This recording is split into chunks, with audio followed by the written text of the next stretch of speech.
নমস্কার বন্ধুরা, এসো গল্প শুনিতে আমার অনুগল্পের ভাণ্ডার নিয়ে আমি এসে গেছি। আমার আজকের গল্প আমার মা।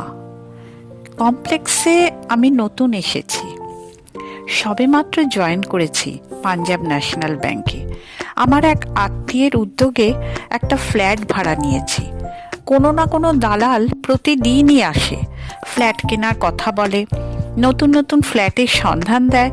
সুজাতা বলে, চলো না গো, একদিন ফ্ল্যাটগুলো দেখে আসি। সুজাতার অনুরোধে গেলাম ফ্ল্যাট দেখতে।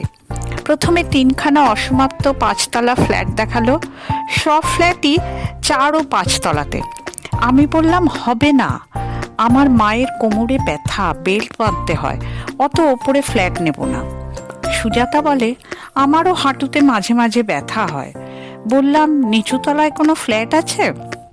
মধ্যম ব্যক্তি বললেন, হ্যাঁ স্যার, পাশেই আছে। দেখলাম খুব পছন্দ আমারও সুজাতার দুজনেরই। ভাবলাম মাকে নিয়ে শান্তি করে থাকা যাবে।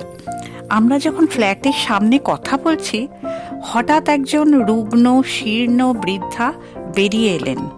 মধ্যম ব্যক্তিকে বললেন, হ্যাঁ রে, টোটন বাবু এই ঘরটা বিক্রি করে দিচ্ছে।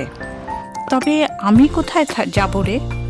চোখ ভরা জল নিয়ে হাত জোর করে বৃদ্ধা আমাকে বললেন, বাবা, এই ঘর তুমি কিনো না, আমাকে যে বেঘর করে রাখা হবে বাবা, আমাকে বেঘর করো না, ভগবান তোমার মঙ্গল করবেন।